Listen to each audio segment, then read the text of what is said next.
A while back, I was in the middle of researching another episode, and I stumbled across a short but very interesting story. I saved it to my growing list of stories that I still need to organize into episodes, but it's just kind of stuck with me ever since. The account comes from the autobiography of Osbert Stilwell, who served as an officer in the British Army during the First World War. Shortly before the war began, in 1914, Stilwell and some of his officer buddies were enjoying a night out on the town when they decided to visit one of those palm-reading fortune tellers. The men were really just looking for a good laugh and didn't take the whole thing seriously. But as the fortune teller looked at the hands of Stilwell's friends, she became confused and concerned. In their palms, she said she saw nothing. Where there should have been a future, outlined in the details and contours of their hands, she only saw black nothingness. At the time, the officers just rolled their eyes at what was clearly a cheap gimmick. But according to Stilwell, the men whose palms had been blank, all of them were killed just a few days later, after they returned to the front lines. Whether we think that it's coincidence or not, for soldiers like Stilwell, it was a chilling experience. But why his story stuck with me is because after I started going back through all of the stories I've read, I'm beginning to realize that it's not a unique experience. Scattered throughout the personal writings of soldiers and civilians across wartime history, there are hundreds of recorded experiences with strange dreams, strange visions, and uncanny feelings of looming dread. Of course, surrounded by the kinds of death and mayhem that many of these people were, it's understandable why they would have these experiences. But for the people at the center of these stories that I'm going to share with you, their dreams and visions ended up coming true in remarkably accurate detail.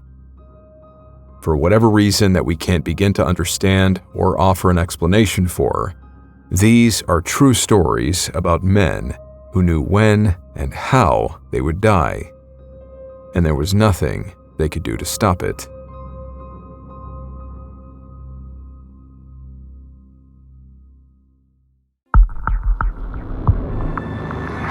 The mist which hangs before you offers you a choice to pass through or to escape. Beyond it are Stories which defy the explanation and fly in the face of what we know to be real, It is a void of both reality and impossibility. of both fact and superstition.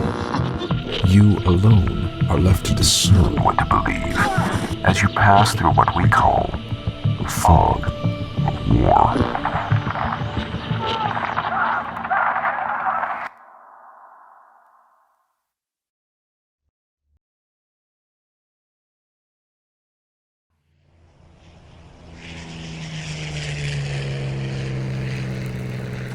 I'm telling you, it was the strangest thing. In the dream, I'm up in my Kitty Hawk, yeah? Feeling the engine roar, the heat through the canopy like it's real life. Suddenly, she just keels over on me, and I'm diving straight for the dirt. I hit the ground, boom! And I wake up shaking and sweating bullets. I wouldn't worry about it, mate. Just a dream is all. Yeah, but who the hell dreams about crashing aeroplanes? Why not Rita Hayworth or Vivian Lee? Wouldn't mind a nighttime visit from either of them. Yeah, wouldn't we all? Look, it's part of the job, right? Things can go wrong, so it's always in the back of your mind. That's what dreams do sometimes. They take these wee little worries and blow them straight up. That's the thing, though. I never dream. Never. Yeah, you're right. It's just a dream.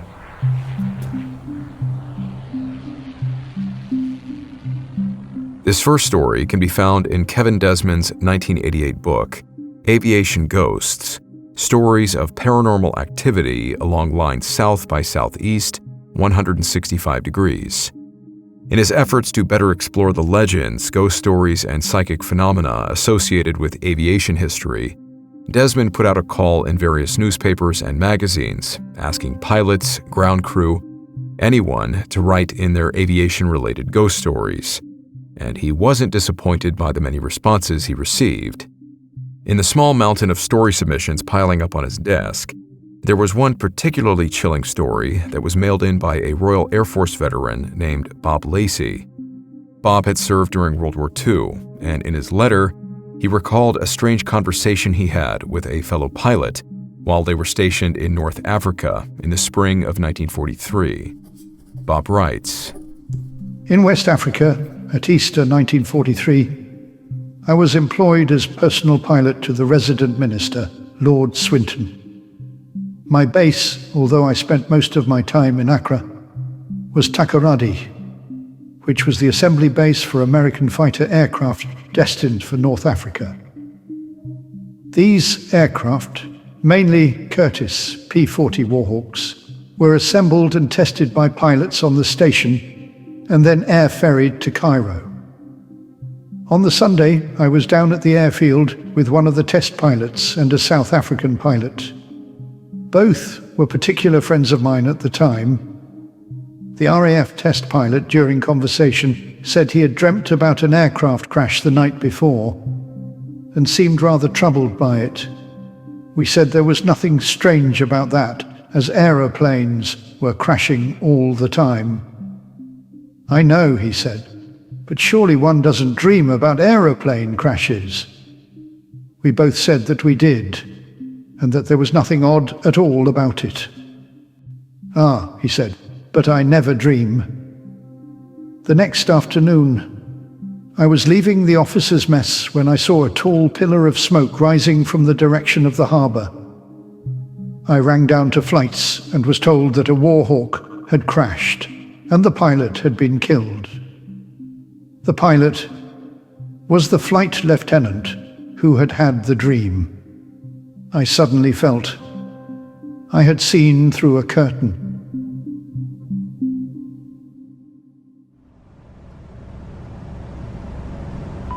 Come in, BOAC flight. This is Weather Observer, over. I read you, Weather Observer. This is BOAC flight. Send your traffic, over. We have an unknown radar contact that seems to be tailing you. Do you have eyes on this aircraft, over?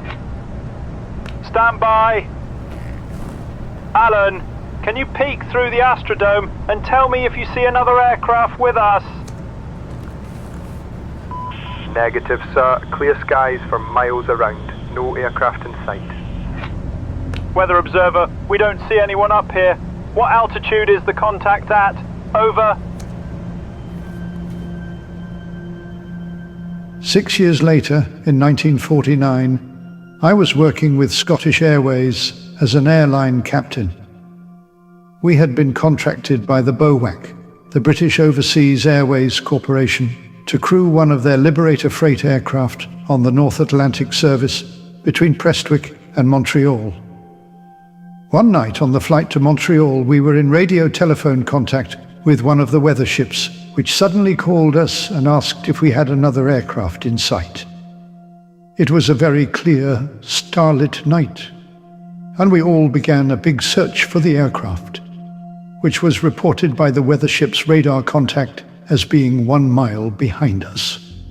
The navigator could see nothing in the Astrodome, so I circled, upon which the weather ship reported that the following aircraft was also circling behind us. We continued on course for Montreal, having seen nothing. And after a while, the weather ship, which had been keeping track of the unseen aircraft, called and said, "It's now fading from the screen." I never discovered what it was and imagine it must have been a spurious echo.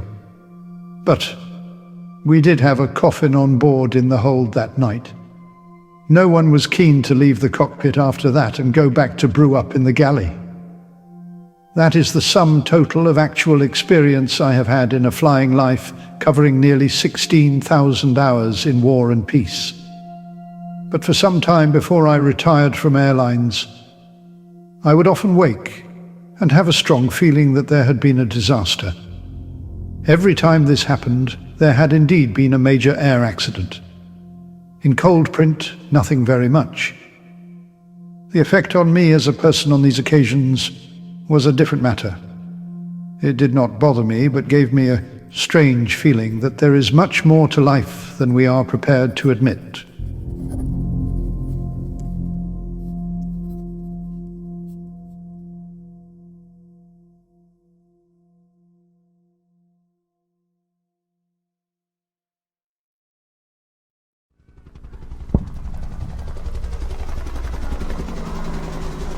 Dude, how many times have I got to tell you to stop bringing that shit up? Look, I'm asking you as a friend, all right? Just in case anything happens to me, I want you to make sure my stuff gets back to my folks, okay? Yeah, and as your friend, I'm telling you that you've lost your damn mind. Look, I get it. We've been in country a while. It's okay to be a little stressed out, man. But it was just a dream, all right? Hell, with all the insane shit we've seen around here, I'd be surprised if you weren't seeing Charlie in your sleep. I don't know, man. I've been telling myself that it was just a dream. But I really can't shake the thought that something bad's about to happen. I mean, when's the last time anything good happened around here? Yeah, that's true.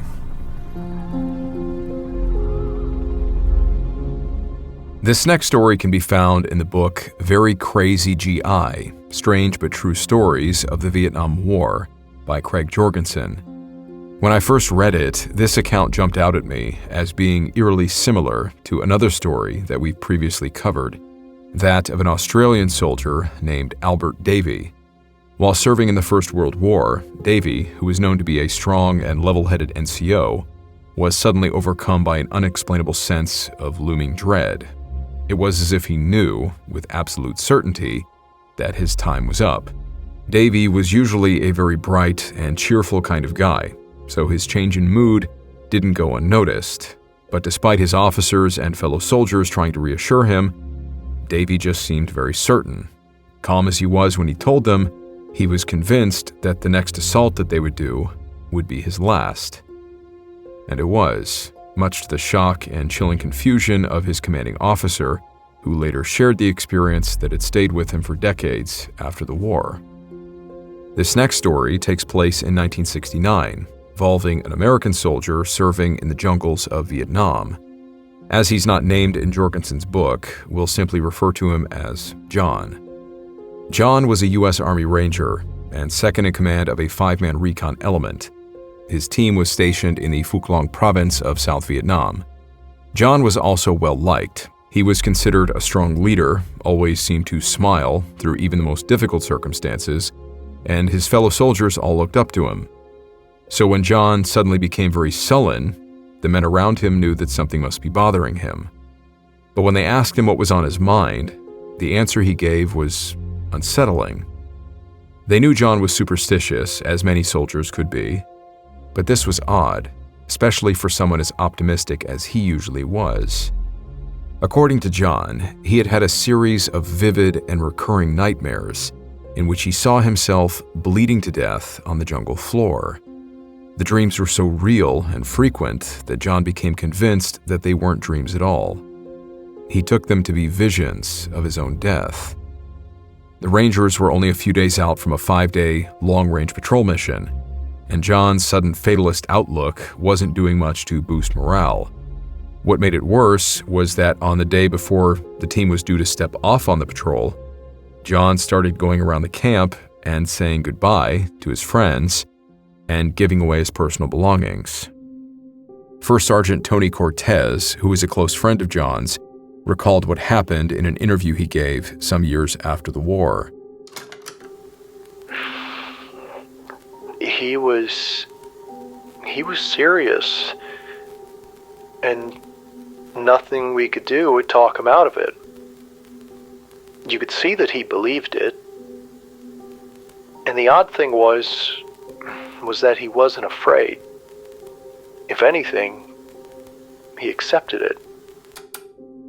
On November 17, 1969, 2 days into the long-range patrol, John's visions would become a reality. His team was ambushed by the Viet Cong, and John was hit multiple times. He died exactly as the dreams he told his friends about had indicated, bleeding out on the jungle floor. While stories like John's, Davies, and the unknown RAF pilot of Bob Lacey's account are eerily common in times of war, it can be argued that any soldier in a combat environment could predict his own death with reasonable accuracy, and maybe some of them would be right. But this strange wartime phenomena isn't limited to men serving in frontline combat. Looking through the historical records filed under Strange and Unexplained, the file cabinet that holds all of the names starting with the letter L includes one of America's most legendary wartime commanders. Few American leaders have been killed while serving in office, and even fewer ever mention knowing it would happen. As it turns out, the 16th President of the United States did.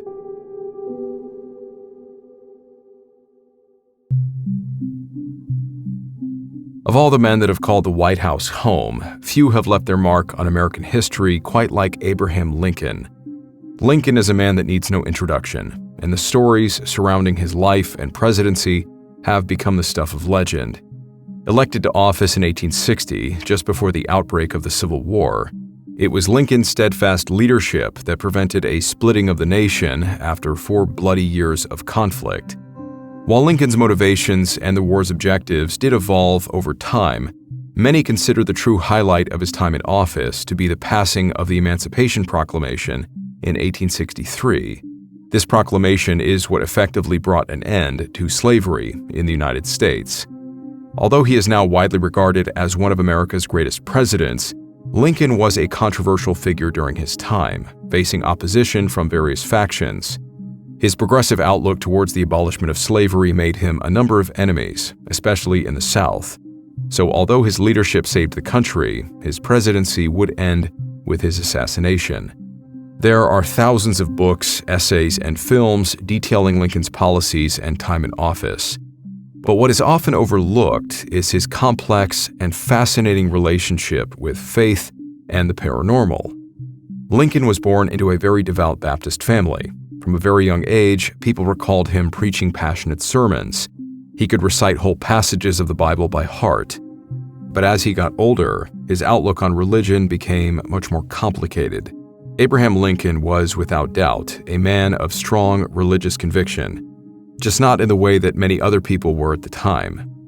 While he believed in God and divine providence, Lincoln never tied himself to one church or denomination. In fact, he actually seemed a bit wary of organized religion in general.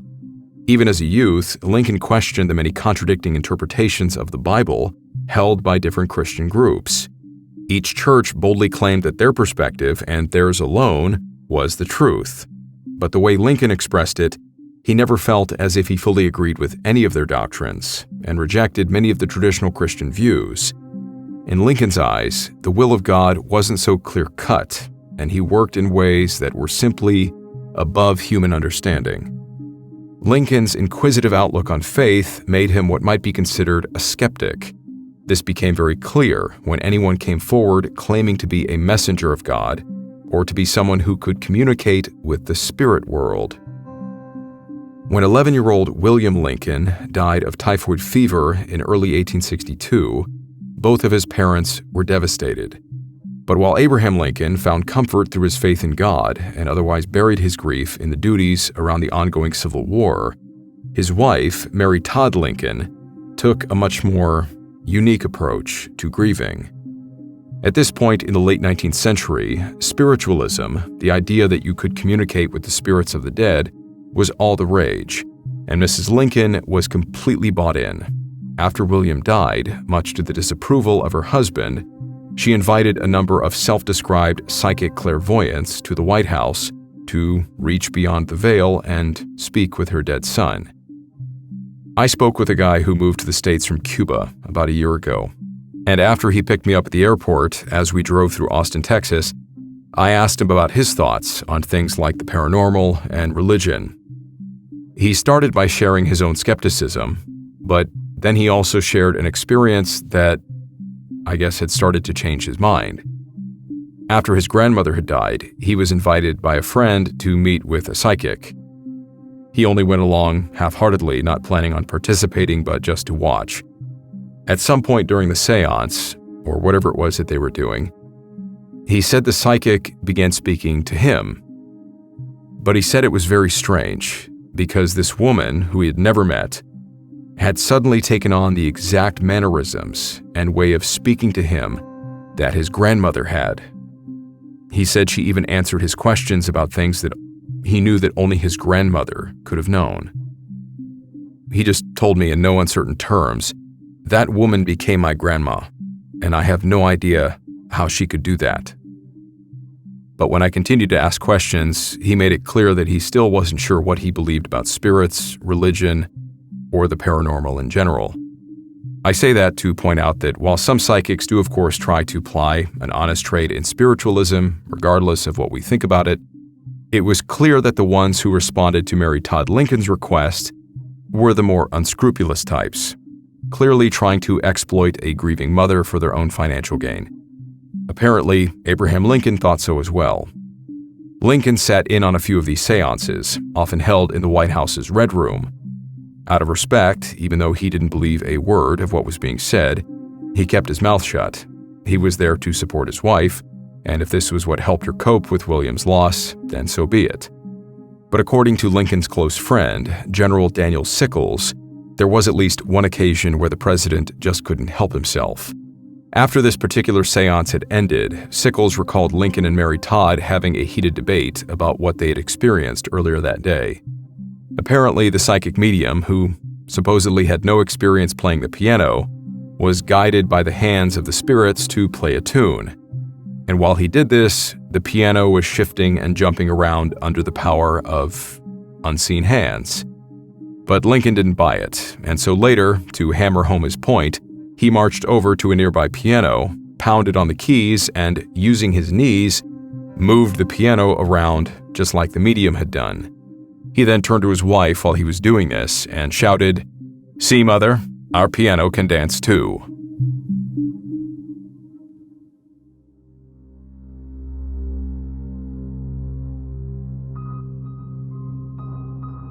While Lincoln was clearly not won over by the mediums and spiritists taking money from his wife, his playful skepticism at that moment stood in stark contrast to his own experiences with the unexplained, namely the visions that haunted him throughout the war.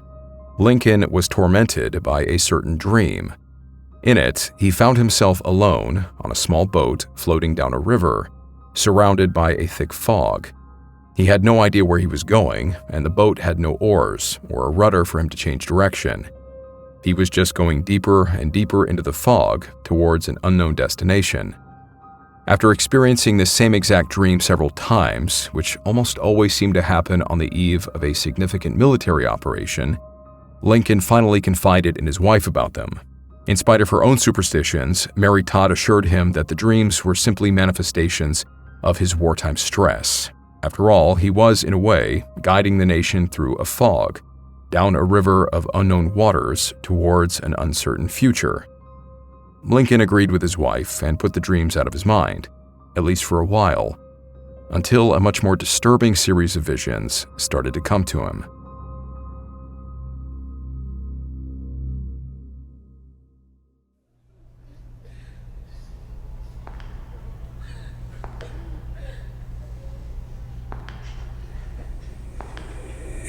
Hello? Hello?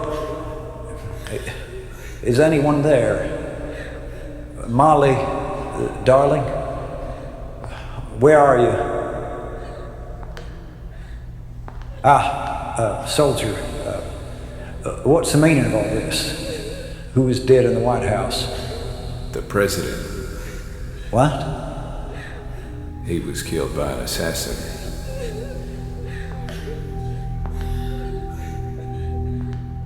In the days following the Union's victory, which marked the end of the Civil War, Lincoln started to experience another eerie, recurring nightmare. He described the dream in his personal journal, offering enough detail to indicate that these visions were clearly vivid. I retired late. I soon began to dream. There seemed to be a death-like stillness about me. Then I heard subdued sobs, as if a number of people were weeping. I thought I left my bed and wandered downstairs. There, the silence was broken by the same pitiful sobbing, but the mourners were invisible.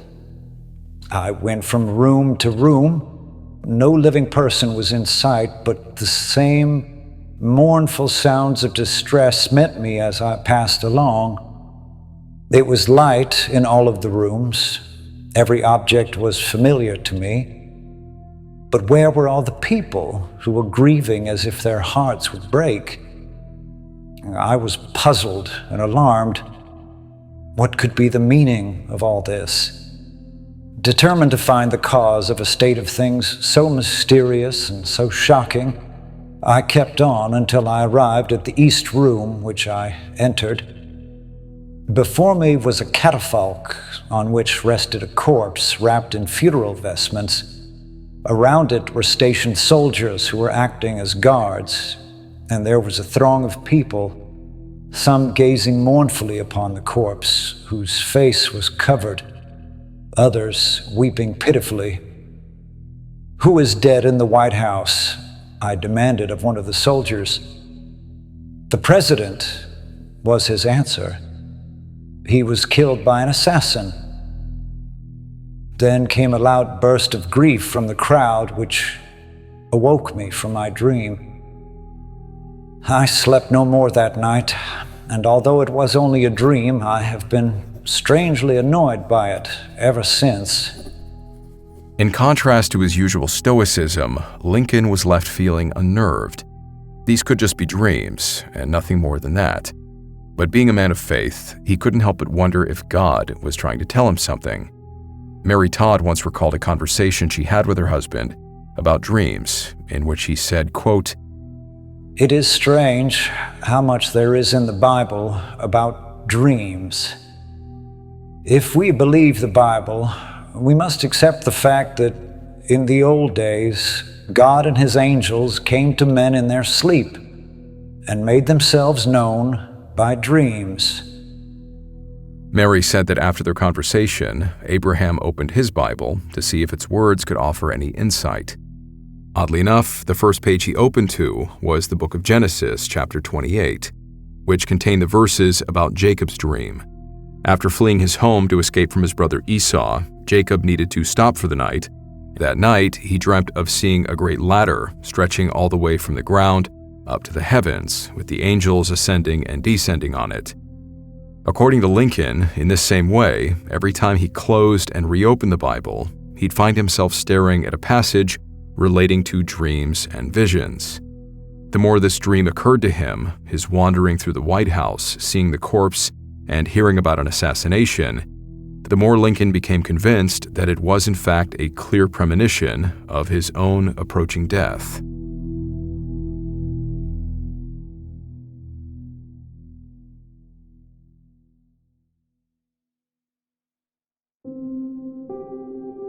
On the evening of April 14, 1865, W.H. Crook, a 25-year-old bodyguard, escorted the president back to the White House after a long day of War Department meetings.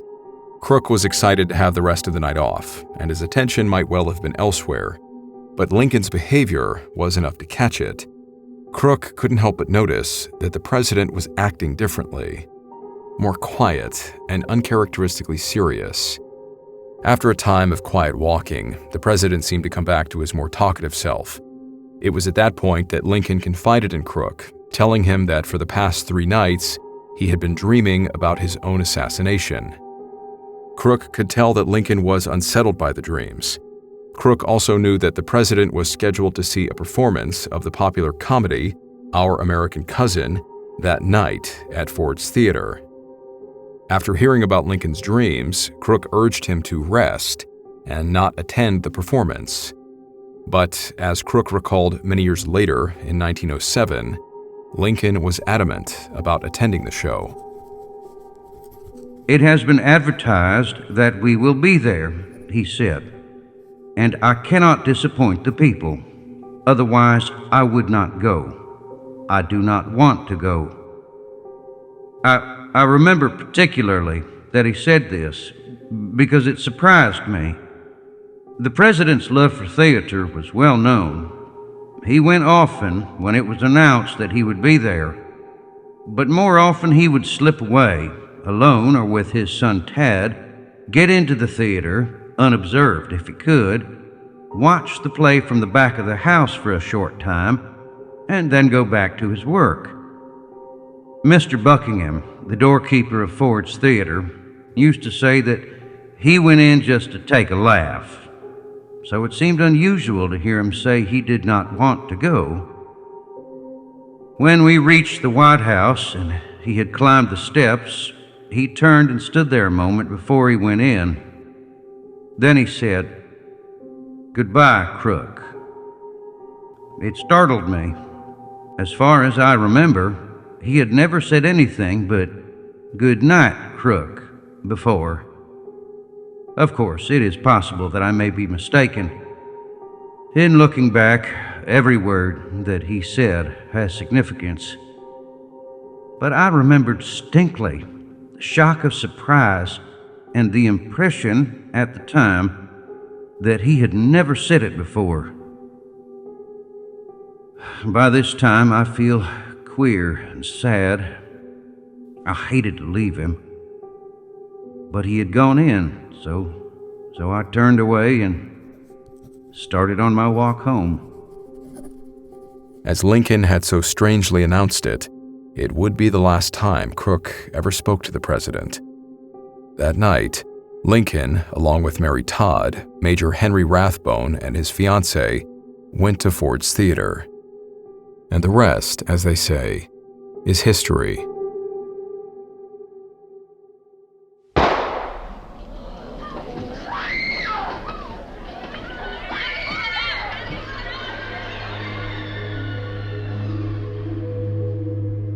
Lincoln's verified reports of visions foreshadowing his own death are certainly compelling.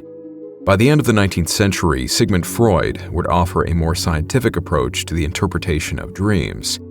Freud primarily posited that dreams are a manifestation of unconscious desires, thoughts, and motivations, a road to the deeper subconscious mind.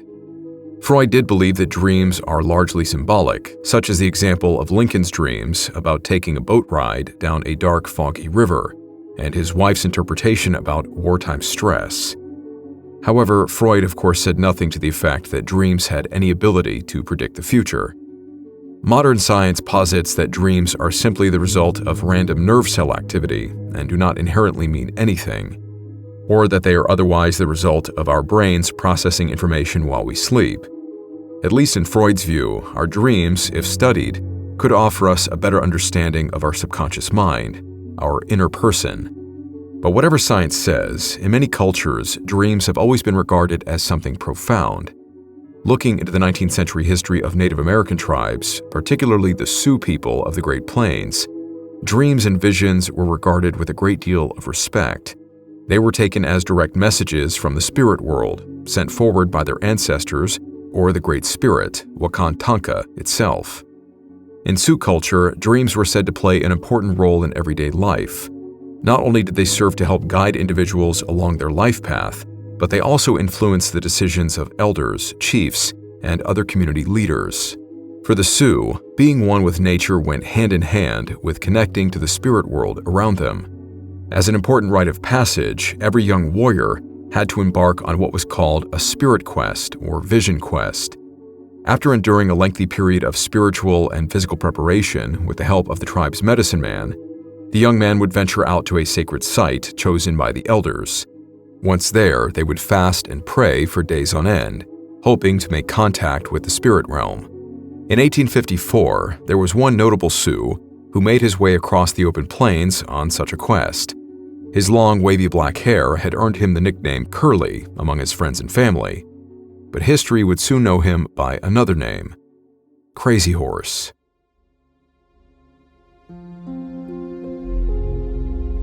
A mere 2 days into his vision quest, the young Crazy Horse was already having difficulty in completing it.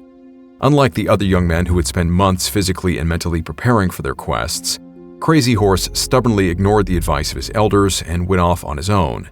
He was eager to get started and to earn his place as a warrior. Now he was hungry, dehydrated, and sleep-deprived. He was no closer to making contact with the spirits, at least not before he died from thirst. But just as the young Sioux was about to give up and return to his tribe in defeat, something happened.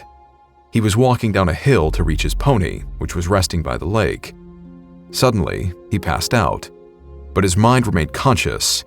The sudden darkness slowly returned to the same bright hill country and lake as before, but it was strange. As Crazy Horse watched in amazement, his pony emerged out of the lake, appearing to float and dance on the surface of the water. Riding the pony was the figure of a man. This warrior was dressed simply, without face paint, with his hair down and a single feather in it, with a small brown stone visible behind his ear. As the warrior charged forward, bullets and arrows flew around him, yet neither he nor his horse were hit. The vision then changed. A thunderstorm appeared over the warrior, his people around him trying to hold him back, but he broke free from their hold. Lightning then struck him, leaving a lightning symbol on his cheek. White marks resembling hailstones also appeared on his body. The warrior then spoke to the young Crazy Horse standing on the shore, his voice filling the boy's mind. He told Crazy Horse that as long as he dressed modestly, his tribesmen did not touch him, and he did not take any scalps or war trophies, he would not be harmed in battle. His horse's tail must be left untied, with no paint or dust markings being made on his coat. Crazy Horse then heard a red-tailed hawk shrieking in the distance. He then woke up by the side of the lake.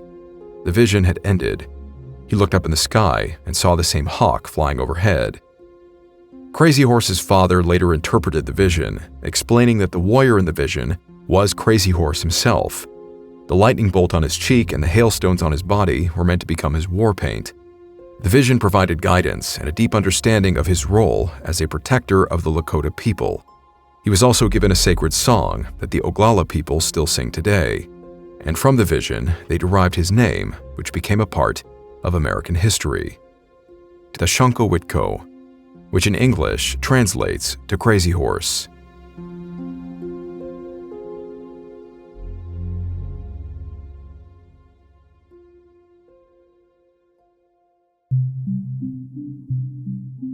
Around a decade after Crazy Horse's vision quest, when the American Civil War ended in 1865, the U.S. Army shifted its attention west towards the Great Plains. As more and more settlers pushed into the region, they were met with increasingly violent resistance from bands of indigenous warriors attempting to defend their lands. Of the many leaders who rallied their people, few were as notorious as Crazy Horse. Inspired by his devotion to traditional Sioux and Lakota ways and his selfless way of leadership, thousands of his fellow warriors joined Crazy Horse in his fight against American forces. Always in the middle of the action, Crazy Horse's bold tactics led to a number of native victories. One of these became known as the Fetterman Fight of 1866. Crazy Horse and his men lured a number of Captain William Fetterman's troops into an ambush just outside of Fort Phil Kearny in Wyoming. In the gunfight that followed, 81 American troops were killed in what was, at the time, the worst defeat suffered by the U.S. Army at the hands of native forces. This would later be overshadowed by Crazy Horse and Sitting Bull's massacre of General George Custer's 7th Cavalry at the Little Bighorn in 1876. Despite constantly exposing himself to danger and having several near misses, Crazy Horse seemed invincible. Time and time again, both American soldiers and native warriors marveled at how the man could charge through hails of bullets, arrows, and cannon fire, and somehow emerged completely unscathed. Either Crazy Horse was one of the luckiest men alive, or, as many Sioux believe, he was being guided and protected by the spirits. Following the instructions given in his vision, Crazy Horse always rode into battle with a single feather in his hair and a small stone tied behind his ear. He dressed modestly, and his horse's tail was always left untied. On his face, he painted the same lightning bolt, while he dotted his chest and arms with white paint resembling hailstones. Though it completely defies explanation, It does seem that in every instance where Crazy Horse followed the spirit's guidelines, he was never so much as grazed by a single bullet. In fact, the only times Crazy Horse ever accounted for being injured on the battlefield were the instances when he neglected to follow the spirit's instructions. Crazy Horse recalled one instance when he was caught up in the excitement of battle. He was attempting to take the scalps off 2 dead soldiers when an arrow flew out of nowhere and struck him in the leg. As he limped to take cover, his hand pressed over the bleeding wound. Crazy Horse was sharply reminded of the spirit's words, to never take what wasn't his on the battlefield. But even while Crazy Horse's legendary vision seems to have ensured his safety, this same vision appears to have simultaneously predicted the way he would die. Because of his many victories, Crazy Horse had a lot of enemies, even beyond those in the U.S. Army. Despite his widespread popularity among the Sioux and Lakota, there were many indigenous leaders who disagreed with Crazy Horse's aggressive stance against the encroaching Americans. Tribe leaders such as Red Cloud and Spotted Tail grew tired of the fighting and wanted to pursue a more diplomatic approach to saving what was left of their ancestral lands. In their eyes, continued war against the United States would only result in the total destruction of their people and all the native peoples throughout the country. Using their deep connections within the Sioux Lakota Nation, many times Red Cloud and Spotted Tail attempted to convince Crazy Horse to lay down his arms and surrender to U.S. authorities. Determined as he was, Crazy Horse flatly refused. In September of 1877, however, Crazy Horse and his loyal fighters seemed to have finally reached their limit. After months of being relentlessly pursued by federal troops and weakened to the point of starvation, in an effort to save his men, Crazy Horse surrendered to American forces. But his surrender was only half-hearted. While he was being escorted to a guardhouse on Fort Robinson, Crazy Horse attempted to break free from the guards. Another Oglala Sioux warrior named Little Big Man told him to stop. What he was doing was reckless. As Crazy Horse then fought to free himself, an army soldier charged in and drove his bayonet deep into Crazy Horse's back. The wound would be fatal.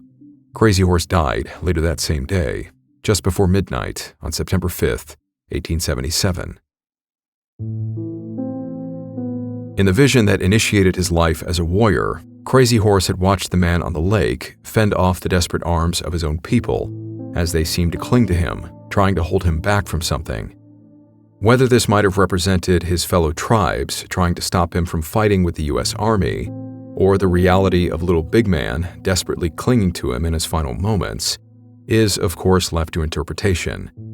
But to some, Crazy Horse is another soldier whose early death seems to have been predicted by the unseen forces at work in the world.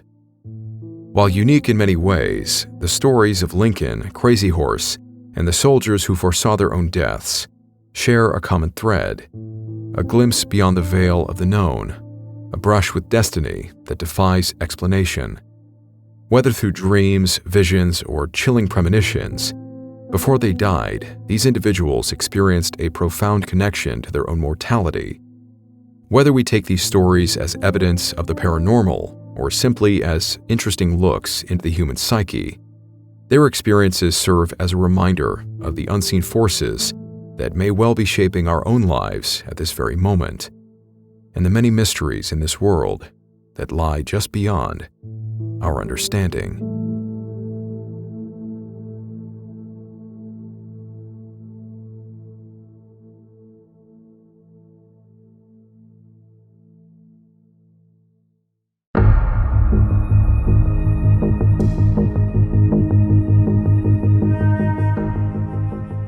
Hey guys, thank you for sticking around here for the after action in the credits.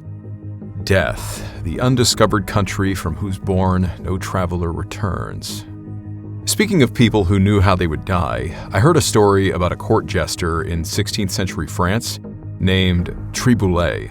Court jesters were given the freedom to speak out against injustice and hypocrisy in religion and political authority, even if they had to risk their own lives in doing so, and Triboulet was no exception. He was well known for pushing the boundaries of comedy and taking jokes right to the edge of insult. Once there was a nobleman who was so offended, he said he would hang Triboulet for pestering him. Triboulet then went to the king and begged him to help. The king said that if the nobleman dared to hang his jester, he would hang the nobleman 15 minutes later. To this, Triboulet replied, "Sire, couldn't you hang him 15 minutes before me?" But during the reign of King Francis I, despite his love for his jester, there was a joke that Triboulet took too far. During a spontaneous attempt to lighten the mood, Triboulet smacked the king on his rear, expecting the applause of the nearby courtiers. Touching royalty was considered a heinous offense, and even the king lost his temper and threatened to have him executed. He did calm down after a while and promised he would forgive Triboulet if his jester could come up with an apology that was more offensive than was his act in striking the king. Always quick-witted, only a few seconds later, Triboulet offered his apology, saying, "I am so sorry, Your Majesty, that I didn't recognize you. I mistook you for the Queen." Unfortunately, this was too offensive for the king. He became enraged and promised that Triboulet would be executed. But then, reflecting on the jester's many years of dutiful service, he then granted Triboulet the right to choose the manner in which he would die. Once again, Triboulet hardly missed a beat before replying, "Good sire, I ask to die from old age." The king and the entire court then burst into laughter, and the king simply ordered that Triboulet be banished from the realm instead of being executed. When I think about it, it does seem that death is like a thread that ties many, if not all, of the strange and unexplained war stories that we've heard. War itself is marked by death. Why is anybody afraid of things like cryptids and strange creatures? Because they might kill us. Why are ghost stories so spine-chilling? Because it subconsciously reminds us of death. And who knows, maybe ghosts can also kill us. Aliens, well, I guess they could kill us, although the kidnapping and probing aspect is also a concern. So of course, in the scope of wartime stories, there would have to be stories completely centered on death itself. But this is interesting, to think that any of us, given the right circumstances, might begin to envision our own death before it happens. But like all prophecies and visions, we wouldn't really know if they meant anything until they came true. Thank you for listening. Thank you for watching, for subscribing, for liking, sharing, everything you guys do to support the channel that allows us to keep doing this. As always, a huge shout out to both my patrons and YouTube channel members for their incredible support. And here is a prediction that I do hope comes true. May God be with you, no matter what you are dealing with, and I will see you in the next episode.